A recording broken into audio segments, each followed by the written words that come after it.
अस्सलाम वालेकुम। मैं ज़मान बलोच अपने चैनल फाइट फॉर राइट्स तरफ से हाजिर खिदमत हूँ। आज मैं बात करना चाहता हूँ इमरान खान साहब की कोशिशों, इमरान खान साहब की काविशों के साथ साथ इलेक्शन प्रोसेस चल रहे हैं। कुछ घंटों के बाद इलेक्शन शुरू होंगे, तो आवाम का जो शऊर है, आवाम की जो तकलीफ़ है, क्या वो इलेक्शन में नज़र आएगा? क्या ये इस चीज़ का इलेक्शन के बाद, इलेक्शन रिजल्ट आउट होने के बाद पता चल जाएगा कि आवाम ने क्या सीखा है पिछले 75 सालों से। जो महंगाई है, जो बेरोजगारी है, जो अफरा तफरी है, जो लाकानूनियत है, जो गरीब के लिए जो कानून अलग है, अमीर के लिए कानून अलग है, इसके लिए इमरान खान साहब ने जो दिन रात तकरीरें की, दिन रात तहरीरें की, और जितना कुछ वो कर सकते थे इमरान खान साहब ने वो किया है। यहाँ तक अब वो जेल में पड़े हैं, अब उसकी ज़िंदगी भी ख़तरे में है। लेकिन उसके साथ साथ अब देखना ये है क्या इमरान खान साहब के दिए हुए शऊर से आवाम फ़ायदा उठाती है। इसमें अब इमरान खान साहब का कुछ भी नहीं जाता। इमरान खान साहब 70-75 साल के हैं। अब वो साल 2, 3 या 5 साल, ज़्यादा से ज़्यादा 5-6 साल ही ज़िंदा और रह सकते हैं। ये कुदरत का एक यानी फितरी अमल है। ये मौत सबके ऊपर है। ज़ाहिर 70 साल के बाद इंसान का रुख वही मौत की तरफ होता है। चाहे वो इमरान खान साहब हो, आप हो या मैं हूँ, सब ने एक दिन मरना है।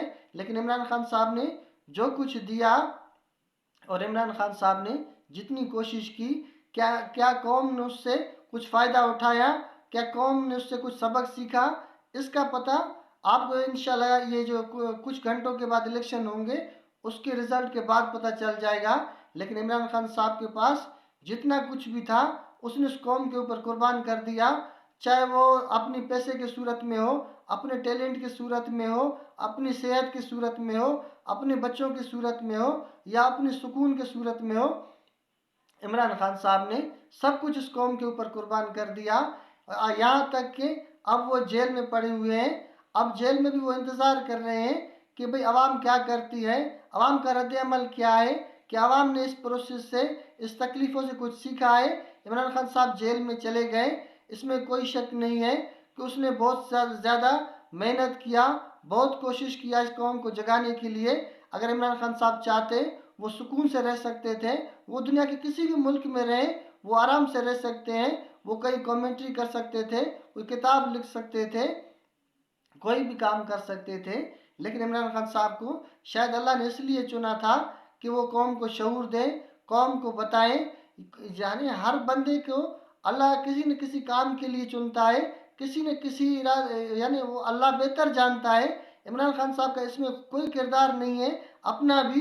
अगर वो इलेक्शन लड़ रहे हैं, अगर वो इस प्रोसेस में आ रहे हैं, सियासी प्रोसेस में, वो भी मेरे ख्याल में ये सब कुछ जो कुछ भी हो रहा है वो रब की तरफ से हो रहा है, और हर मुसलमान का यही अकीदा है। वरना इमरान खान साहब वो अपनी ज़िंदगी क्यों ख़तरे में डालते, वो अपने बच्चों को छोड़ते। वो यानी कोई भी सियाना बंदा कभी भी ये कोई इस तरह का काम नहीं कर सकता कि उसकी ज़िंदगी ठीक ठाक गुजर रही हो, वो दुनिया के बेहतरीन शख्सियतों में उनका नाम हो, दुनिया की सारी सहूलतें उसके पास हों, और वो सब कुछ छोड़कर खड्डे में जाकर गिरे और वो जाकर जेल में बैठ जाए। तो ये मेरे ख्याल में इमरान खान साहब का कुछ में कोई किरदार नहीं है। ये रब की तरफ से, अगर हो सकता है इसमें पाकिस्तानी अवाम की भलाई हो, क्योंकि 70-75 सालों से अवाम को अंधेरे में रखा गया है, अवाम को बेतालीम रखा गया है, बे नॉलेज रखा गया है। हमारी मीडिया जो है वो तकरीबन अपने हिसाब से बताती है। किसी को भी अगर इमरान खान साहब यानी कुछ पैसे इमरान खान साहब खर्च करें तो वो सारा दिन इमरान खान साहब का नाम लेंगे, या कुछ पैसे नवाज शरीफ साहब खर्च करें तो सारा दिन उसका नाम लेंगे, या कुछ पैसे जरदारी साहब खर्च करें, मीडिया सारा दिन उसका नाम लेगी। यानी हमारे मीडिया की तरफ से कोई अच्छी सी इंफॉर्मेशन जो जिसे यानी आप एग्जैक्ट जो जो सूरत हाल है वो बिल्कुल नहीं बताई जाती कि भाई मुल्क के हालात क्या है और मुल्क की ज़रूरत क्या है। तो इमरान खान साहब ने ये आकर मीडिया पर बता दिया कि भाई मुल्क को अच्छी तालीम की ज़रूरत है, मुल्क को अच्छी सेहत की ज़रूरत है, मुल्क को एक अच्छी ज़बरदस्त टेक्नोलॉजी की ज़रूरत है, ईमानदार बंदों की ज़रूरत है। मुल्क की जो अदालतें हैं, मुल्क का जो कानून है, ये सिर्फ गरीब को गिरफ्त में लेती है, अमीर इसके गिरफ्त से बाहर है।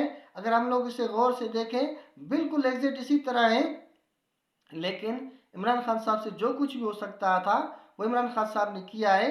کیا قوم ابھی اس الیکشن رزلٹ جو آئیں گے انشاءاللہ کچھ گھنٹوں کے بعد، اس میں پتہ چل جائے گا کہ قوم نے کیا سیکھا ہے اس بے روزگاری سے، اس مہنگائی سے، اس بم دھماکوں سے، اس لاقانونیت سے، اس بے تعلیمی سے، اس سیلابوں سے، اس عذابوں سے آخر قوم کچھ سیکھا بھی ہے یا قوم وہیں پر کھڑی ہے۔ تو میرے خیال میں قوم کو بھی چاہیے اب صاف ستھرے لوگوں کو ووٹ دے، لکھے پڑھے لوگوں کو ووٹ دے، عزت دار لوگوں کو ووٹ دے، جن کا ماضی بھی داغدار نہ ہو، جن کے اوپر کوئی کرپشن کا کیس وغیرہ نہ ہو، وہ صاف ستھرے لوگ ہوں، ایمان والے لوگ ہوں، امانت دار لوگ ہوں، اس طرح کے لوگوں کو آپ دیں۔ اگر آپ ایک غلط بندے کو ووٹ دیتے ہیں، کسی بے ایمان کو ووٹ دیتے ہیں، کسی ظالم کو ووٹ دیتے ہیں، ایک تو اس کا آپ ادھر ہی دیکھیں گے آپ خود جیل میں ہوں گے، آپ کے بچے جیل میں ہوں گے، آپ کے بچے تعلیم سے محروم ہوں گے، اچھے نوکریوں سے محروم ہوں گے، آپ کو ہر طرح کی ذلت اس دنیا میں نظر آئے گی، لیکن اس کے ساتھ ساتھ آپ کو آخرت میں بھی آپ کو اس کا حساب دینا پڑے گا کہ آپ ایک ظالم سب پر مسلط کر کے آئے ہیں، تو آپ کو وہاں بھی اس کا حساب دینا پڑے گا۔ تو میرے خیال میں سب قوم کو آنکھیں کھولنی چاہیے، بہت ہو گیا، کافی ٹائم گزر گیا، اب تو ایک بہترین حکومت آنی چاہیے جو قوم کے لیے کرے، پاکستان کے لیے کرے۔ کیا پاکستان کے اندر 400-500 بندے بھی نہیں ہیں اس 26 کروڑ عوام کے اندر؟ تو اس کے لیے بندے سے زیادہ اچھے ہیں، لیکن چننے کا مسئلہ ہے، چننے میں فالٹ ہے۔ وہ عوام کے بھی ہم لوگ یہ کہتے ہیں بھی فلانا سیاستدان خراب ہے، فلانا مجرم ہے، لیکن اس مجرموں کو ووٹ کون دیتا ہے، مسلم مجرموں کو اسمبلی تک کون پہنچاتا ہے؟ تو میرے خیال میں سب کو چاہیے، یہ الیکشن عام الیکشن نہیں ہے، یہ پاکستان کے سب سے اہم ٹائم پر ہے، سب سے خاص ٹائم پر ہے، اور پاکستان اس وقت بہت تکلیف میں ہے، پاکستانی عوام تکلیف میں ہے، پاکستان کے اوپر انتہائی اوپر قرضے چڑھ چکے ہیں۔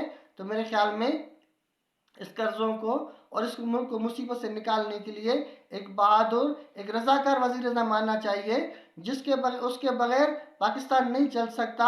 آگے اللہ جانے اور بندہ جانے، ہمارا کام تھا بتانا، اللہ بہتر کرنے والا ہے۔ ہم دعا کرتے ہیں انشاءاللہ پاکستان کے لیے، اللہ تعالیٰ پاکستانی قوم کو عقل دے اور پاکستانی سیاستدانوں کو حیا دے، شرم دے، تاکہ پاکستان اس مصیبت سے باہر نکل آئے آرام سے۔